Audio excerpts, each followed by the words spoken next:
달은 밝고 별은 드문데 만물이 고요하고 칠협사 경내의 오래된 무덤들은 하늘을 찌를 듯 솟아 있었으며 밤의 장막 속에서 오직 대웅보전 안의 청등 한 자루만이 자비로운 빛처럼 이 고요함을 밝히고 있었다. 정악 안에는 노승 한 분이 방석 위에 단정히 앉아 두 눈을 가늘게 뜨고 있었다. 호련, 갑작스러운 발걸음 소리가 밤의 정적을 깨뜨렸고 뒤이어 다급한 문 두드리는 소리가 들려왔다. 아미타불 심야에 찾아오셨으니 필시 중요한 일이 있으실 터 들어오시지요. 노승의 목소리는 온화하면서도 깊은 울림이 있었다. 정악문이 열리자 의관이 단정치 못하고 얼굴이 초췌한 중년 남자가 다급히 들어섰다. 그는 두 눈이 붓고 수염과 머리카락이 헝클어져 있어 여러 날 쉬지 못한 것이 분명했다. 살려주십시오, 고승이시여, 제 아버지를 살려주십시오. 중년 남자는 문에 들어서자마자 땅바닥에 꿇어앉아 애원했다. 노승은 그를 물끄러미 바라보며 말했다. 시주께서는 그리하실 것 없습니다. 일어나 말씀하시지요. 소승의 법명은 지정입니다. 감히 시주의 조남과 가문을 여쭙니다. 저는 이무산이라 하며 성남부 상인 임시댁 아들입니다. 가친께서 사흘 전 갑자기 돌아가셨는데 칠협세 생사의 도에 통달하신 지정 대사님이 계시다는 말을 듣고 가르침을 청하러 왔습니다. 지정 화상은 이무산을 부축해 일으키며 말했다. 임시주께서는 앉으셔서 자세히 말씀해 주십시오. 이무산은 겨우 자리에 앉았으나 두 손은 계속 떨고 있었다. 가친께서는 평생 선행을 쌓고 덕을 베푸셨는데도 갑자기 돌아가셨습니다. 성안 최고의 의원조차 사인을 밝혀내지 못했습니다. 더욱 이상한 것은 아버님께서 돌아가신 후 집안에 계속 괴이한 일들이 나타났습니다. 한밤중에 종이 울리고 촛불이 저절로 타오르며 늙은 나무가 바람없이 부러졌습니다. 어젯밤에는 더욱 기이했습니다. 집안 모든 사람이 꿈에서 아버님께서 소복을 입고 칠흑 같은 강가에 서 계신 것을 보았습니다. 강 건너편은 안개가 자욱했습니다. 아버님께서는 꿈속에서 계속 나를 구해다오라고 말씀하셨지만 어디에 계신지는 말씀하지 못하셨습니다.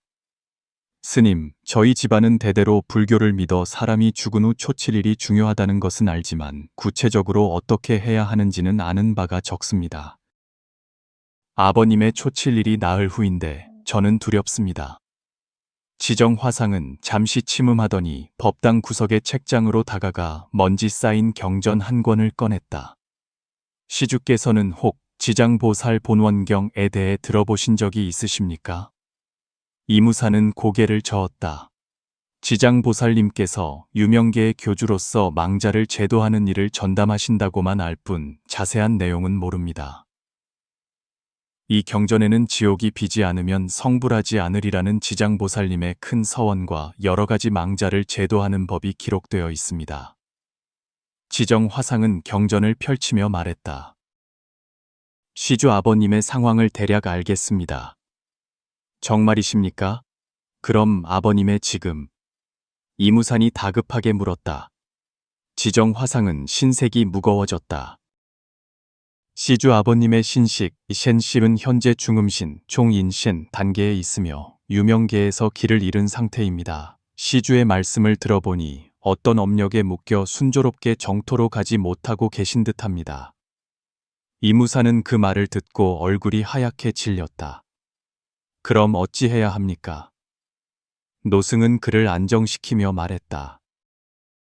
중금신 단계는 총 49일이며 7번의 7일로 나뉩니다.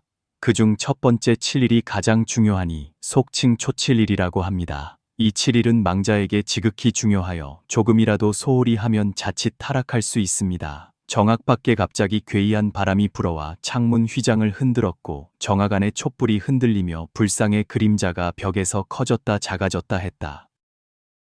지정 화상이 경문 한 구절을 외자 전가가는 금세 평온을 되찾았다.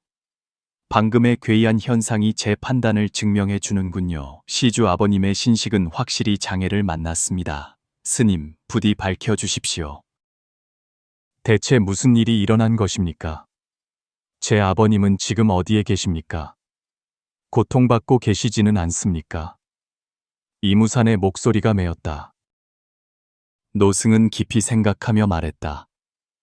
망자가 세상을 떠난 후 신식은 중음계 종인지에라는 특수한 상태로 들어갑니다. 이곳은 인간 세상도 아니고 명부도 아닌 과도기적인 곳입니다. 이곳에서 망자는 점차 자신이 죽었다는 것을 인식하게 되고 생전에 온갖 업력이 나타나는 것을 마주하게 됩니다. 첫 번째 7일, 즉 초7일 동안 망자의 신식은 가장 혼돈스러우나 외부의 감응에는 가장 민감합니다. 이때 그들은 평범한 사람이 볼 수 없는 많은 광경을 보고 말로 표현하기 어려운 많은 경험을 하게 됩니다. 이무산이 물었다. 어떤 광경과 경험입니까? 첫째 날, 망자는 극도의 혼란을 느끼며 왜 가족들이 자신을 보지도 듣지도 못하는지 이해하지 못합니다. 그들은 생전에 가장 익숙했던 곳을 배회하며 가족과 소통하려 하지만 응답을 받지 못합니다. 사흘째가 되면 대부분의 망자는 자신이 이미 인간 세상을 떠났다는 것을 점차 인식하게 되고 이때 극심한 공포와 불안을 느낍니다. 멀리서 갑자기 우레소리가 낮게 울리자 이무사는 깜짝 놀라 뛰어올랐다. 오늘은 분명 맑은 날인데. 지정화상은 표정 변화 없이 말했다. 유명계와 인간 세상은 간혹 서로 통하는 곳이 있습니다. 시주 아버님의 신식이 지금 괴로워하며 어떤 정보를 전달하려 하는 것입니다. 무슨 정보입니까? 아버님께서 제게 무엇을 말씀하시려는 것입니까? 이는 더 깊이 살펴보아야 합니다.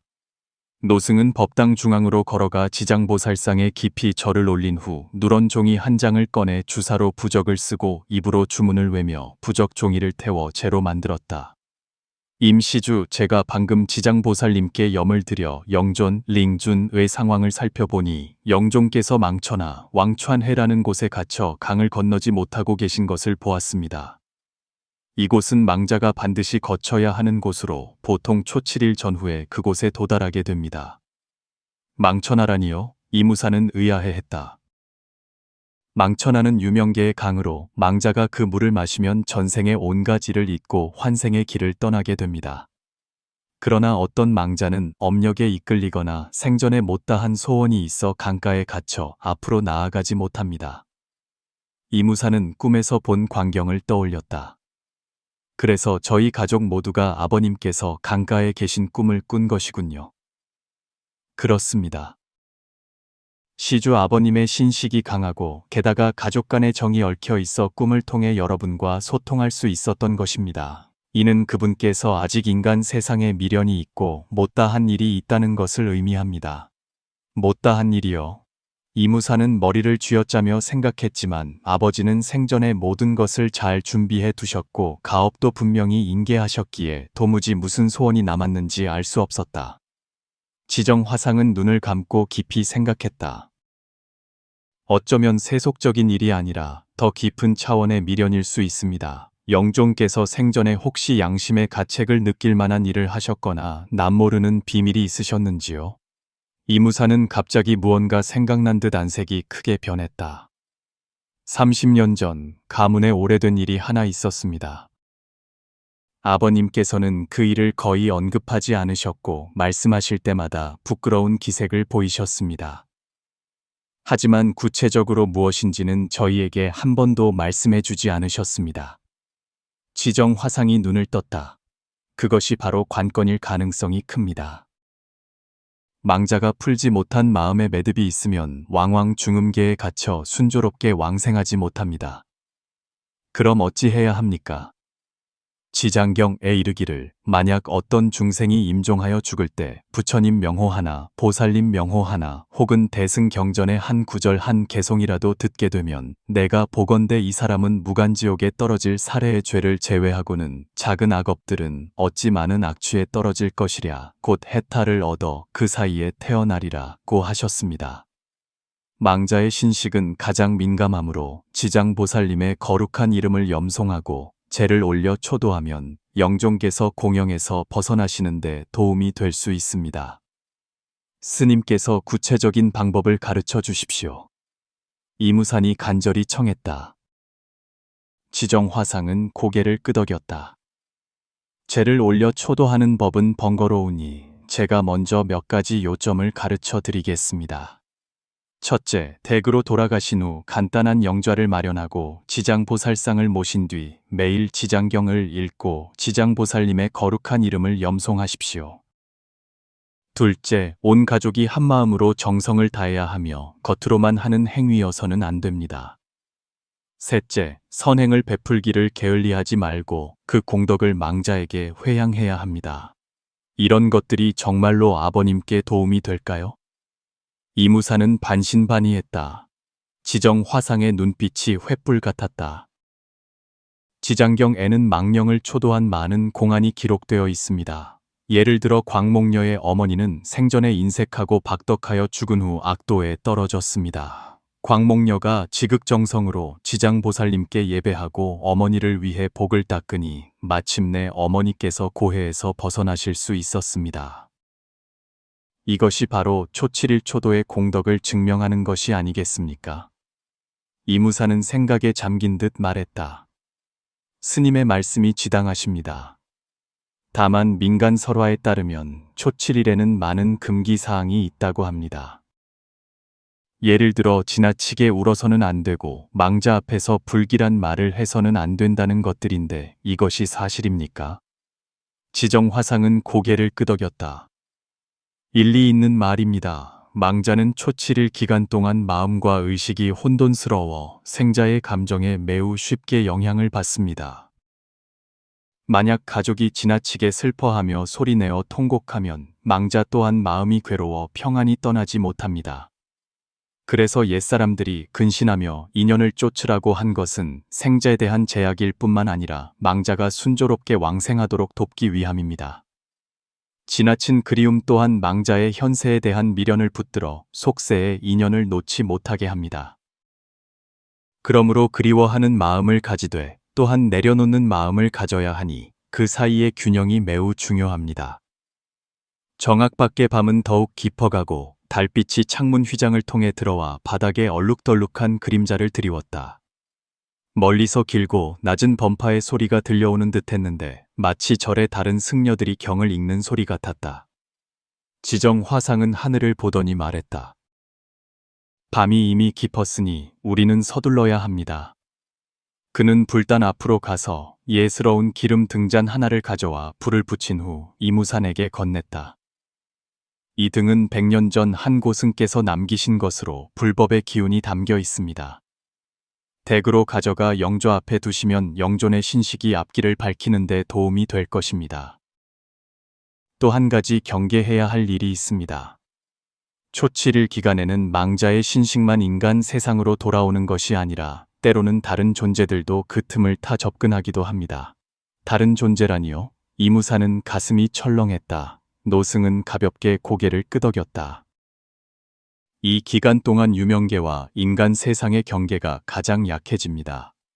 어떤 불순한 의도를 가진 영체들이 망자의 이름을 빌려 가족에게 접근할 수 있습니다. 그러니 무엇을 보든 무엇을 듣든 경계를 늦추지 말고 쉽게 믿어서는 안 됩니다.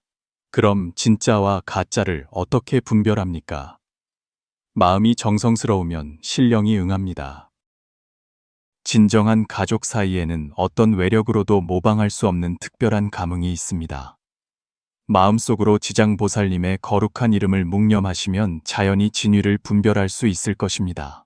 정악 밖에서 갑자기 기이한 바람 소리가 들려오더니 이어서 길고 낮은 외침 소리가 들려왔는데 사람 소리도 짐승 소리도 아닌 것이 소름 끼치게 했다. 지정 화상은 미간을 찌푸리며 신속히 일어섰다. 좋지 않군요. 시주 아버님의 상황이 제가 생각했던 것보다 더 복잡한 듯합니다. 어떤 힘이 그분의 왕생길을 막고 있습니다. 무슨 힘입니까? 이무산이 경악하며 물었다.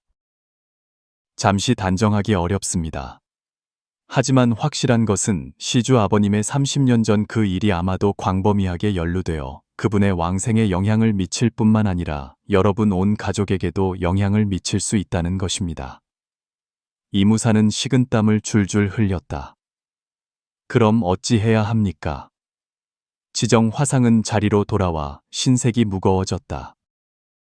이왕 이렇게 된 바에야 제가 좀 더 깊은 차원의 비밀을 말씀드려야겠습니다. 초칠일의 진정한 의미와 지장보살님께서 이 결정적인 순간에 어떻게 중생을 구제하시는지에 대해서 말입니다. 노승은 소매에서 예스러운 동전 한 잎을 꺼내 손바닥 위에서 가볍게 돌리자 동전이 놀랍게도 허공에서 저절로 회전하며 맑은 소리를 냈다. 임시주 초칠일 초도의 진정한 의미는 세상 사람들이 생각하는 것처럼 그리 간단하지 않습니다. 이는 단지 망자가 좋은 곳으로 왕생할 수 있느냐에 관한 것일 뿐만 아니라 생사를 초월하는 어떤 비밀과도 관련되어 있습니다. 동전은 점점 더 빨리 회전하더니 마침내 한 줄기 금빛으로 변해온 법당을 밝혔다. 노승의 얼굴은 이 기이한 빛 속에서 유난히 장엄하고 엄숙해 보였다. 시주 아버님은 지금 생과 사, 두 세계의 결정적인 지점에 계시며 그분의 영혼은 어떤 신비한 힘에 묶여 있습니다. 초칠일 기간 동안 망자의 신식이 어떤 놀라운 변화를 겪는지 아십니까? 노승의 목소리는 낮고 힘찼다. 망자의 신식은 세 가지 특수한 상태를 경험하게 됩니다. 바로 명광, 민광, 환상, 환샹, 그리고 선택, 쉔닥입니다.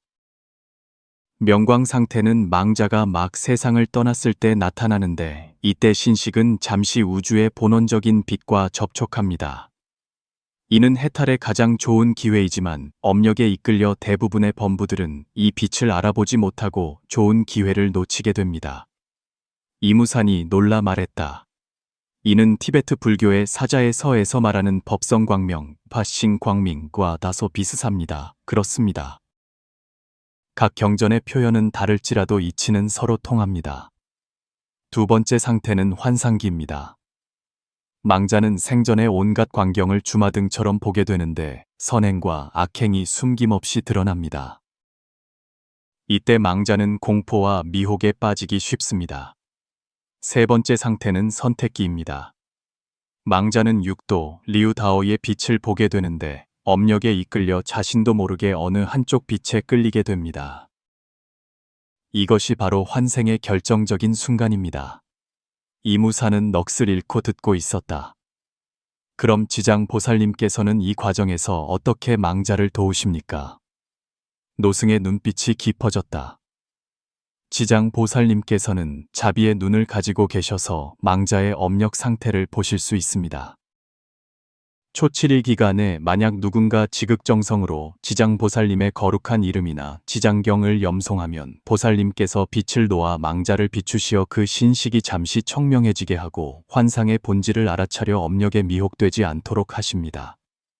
대승대집 지장 16개옹에 기록되기를 지장보살님께는 10가지 신통력이 있으신데 그중 하나가 바로 모든 유정, 유칭이 여기서 죽어 저기서 태어나는 뜻을 아시는 것입니다.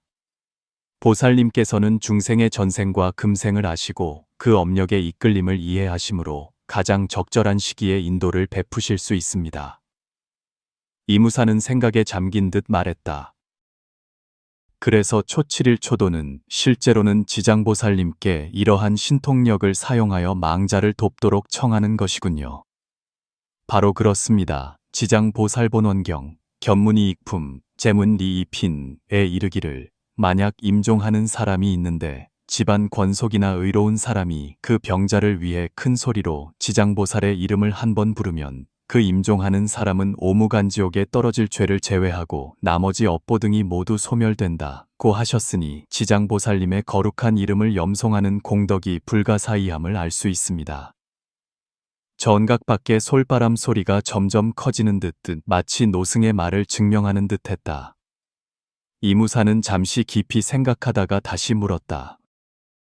스님, 민간에서는 초칠일 기간에 망자가 집에 돌아와 가족들을 본다고 하는데 이것이 사실입니까? 노승은 가볍게 고개를 끄덕였다. 망자의 신식은 확실히 미련 때문에 익숙한 곳을 배회합니다. 지장경에 이르기를 중생이 죽은 후 신식은 초기에 아직 생전의 의식과 기억을 보존하고 있어 가족들의 언행과 행동 거지를 주시한다고 합니다. 이것이 바로 초칠일 기간에 가족들이 좋은 마음가짐을 유지하고 선행을 많이 하여 그 공덕을 망자에게 회향해야 하는 이유입니다. 그렇군요. 그럼 초칠일에 올리는 음식은 망자가 드실 수 있습니까? 노승은 미소 지으며 말했다. 신식은 이미 육신을 떠났으니 자연히 평범한 사람처럼 음식을 먹을 수는 없습니다. 음식을 올리는 것은 한편으로는 생자의 공경과 그리움을 표현하는 것이고, 다른 한편으로는 이 공약물을 올린 후에 도움이 필요한 사람들에게 베풀어 그 공덕을 망자에게 회양하는 것이 진정으로 유익한 일입니다. 이무사는 이해했다는 듯 고개를 끄덕였지만 또다시 의아한 표정을 지었다. 스님, 한 가지 더 의문이 있습니다. 만약 초칠일이 그렇게 중요하다면 왜 27일, 37일, 나아가 77일까지 지내는 것입니까? 노승은 설명했다. 육아사지론 등의 경전에 따르면 망자의 중음시는 최대 49일 동안 존재하며 7번의 기일로 나뉩니다. 각 기일마다 특별한 의미가 있는데, 초칠일은 주로 염라대왕의 첫 번째 심판을 받고, 27일은 진광대왕, 37일은 송제대왕, 이런 식으로 77일에는 태산대왕의 심판을 받게 됩니다. 이 7명광은 각각 다른 심판 내용을 주관하며 망자는 차례로 거쳐야 합니다. 기일이 하나씩 지날 때마다 망자의 중음시는 한 번씩 변화를 겪으며 점차 육신 없는 상태에 적응하고 의식도 점차 맑아집니다. 그러므로 7번의 기일 동안의 초도는 모두 중요하며 어느 하나 소홀히 해서는 안 됩니다. 다만 초칠일이 확실히 가장 중요합니다. 왜냐하면 이때는 망자가 처음으로 죽음을 마주하는 단계이며 가장 쉽게 인도될 수 있는 시기이기 때문입니다. 달빛이 창문 휘장을 통해 바닥에 드리워져 얼룩덜룩한 그림자를 만들었다. 이무사는 깊은 생각에 잠겼다가 잠시 후 고개를 들어 물었다. 스님, 방금 지장보살님께서 자비의 눈을 가지고 계셔서 망자의 업력을 보실 수 있다고 하셨는데, 그럼 저희 평범한 사람들도 어떤 방법으로 망자의 상태를 감지할 수 있습니까? 노승은 고개를 저었다. 배엄부의 육아는 업력에 가려져 중음신을 보기 어렵습니다.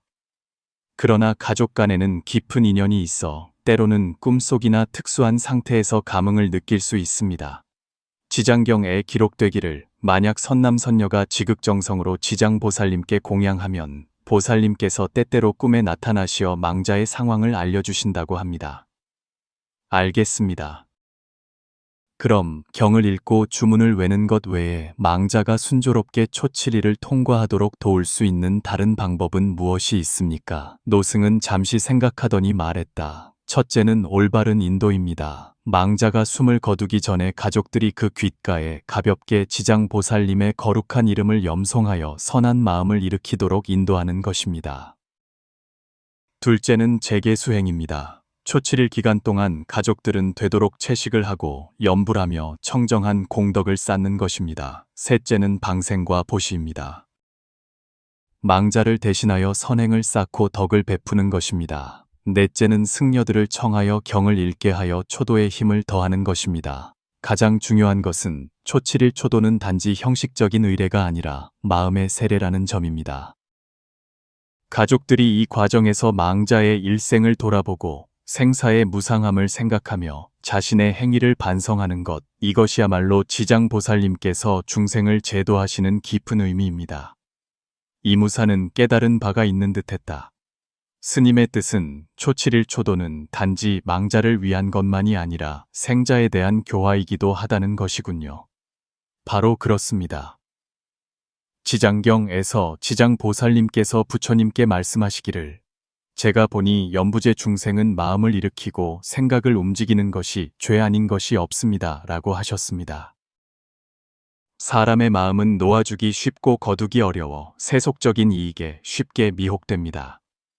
가족이 세상을 떠나는 이 순간이야말로 사람들이 삶의 의미를 반성하는 계기가 되곤 합니다. 지장보살님께서 중생을 제도하시는 것은 실로 생자들을 일깨워 생명의 연약함과 소중함을 깨닫게 하고, 그럼으로써 적극적으로 선행을 하고 마음을 정화하도록 하는 것입니다. 이무사는 깊이 감동하여 두 손을 모았다. 스님의 가르침은 감로수처럼 정수리에 부어져 저를 활짝 깨우쳐 주셨습니다. 저는 이만 돌아가 가친을 위해 초칠일 초도를 준비하고 스님의 가르침에 따라 형식뿐만 아니라 진실한 마음으로 아버님을 위해 기도하겠습니다. 노승은 흐뭇하게 이무산을 바라보았다. 훌륭하십니다. 훌륭하십니다. 기억하십시오. 망령을 초도하는 것은 정성성책 자 하나에 달려 있습니다. 지장보살님께서 중생을 제도하시는 참뜻은 번거로운 의식에 있는 것이 아니라 중생의 자비심과 지혜심을 일깨우는 데 있습니다. 마지막으로 하나만 더 여쭙겠습니다. 이무사는 잠시 망설이다가 말했다. 만약 초칠일 초도를 놓치면 이미 늦은 것입니까? 노승의 눈빛에는 끝없는 자비가 흘렀다.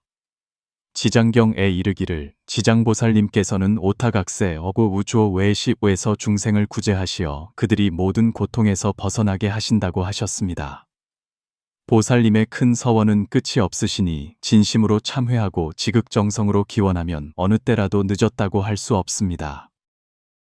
다만 일찍 초도할수록 자연이 더 좋으니 마치 병이 깊어지기 전에 치료하는 것과 같은 이치입니다. 이무사는 무거운 짐을 벗은 듯 다시 노승에게 깊이 머리를 조아렸다. 스님께서 미혹을 풀어주셔서 감사합니다. 저는 이만 돌아가 초도 준비를 하겠습니다. 지정화상은 미소 지으며 고개를 끄덕이고 이무산이 떠나는 것을 지켜보았다. 정악 밖에는 달빛이 물처럼 맑고 소나무 그림자가 어른거렸으며 한 줄기 맑은 바람이 불어오자 마치 범패 소리가 은은히 들려오는 듯했다. 그것은 지장보살님의 자비로운 원력으로 시방세계에 두루 퍼져 무량한 중생을 제도하는 소리였다.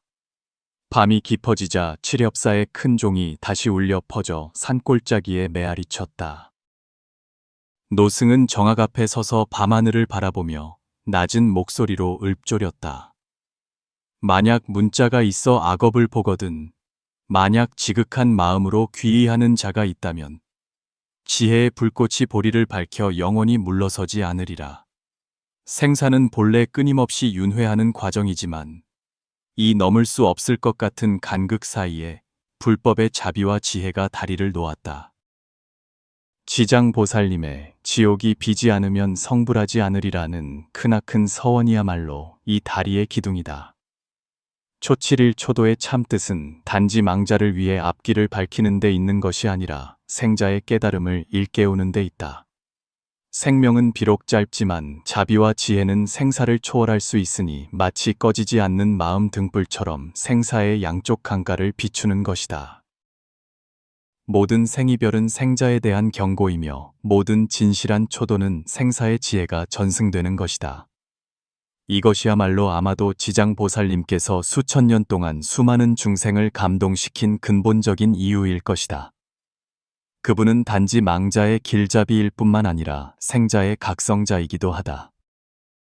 무상한 세상에서 오직 큰 자비만이 생사의 본질을 비출 수 있고 오직 지혜의 각성만이 윤회의 속박을 초월할 수 있다. 생사의 경계에 선 우리는 아마도 모두 생각해야 할 것이다. 가족의 죽음이라는 무상함에 직면했을 때 어떻게 떠나간 이를 잘 보내고 또한 자신의 미래의 길을 밝힐 것인가. 지장보살님의 큰 서원은 우리에게 가장 좋은 답을 주셨다. 자비로운 마음으로 고난에 맞서고 지혜의 빛으로 어둠을 깨뜨리면 생자든 망자든 모두 이 빛 속에서 돌아갈 길을 찾을 수 있을 것이다.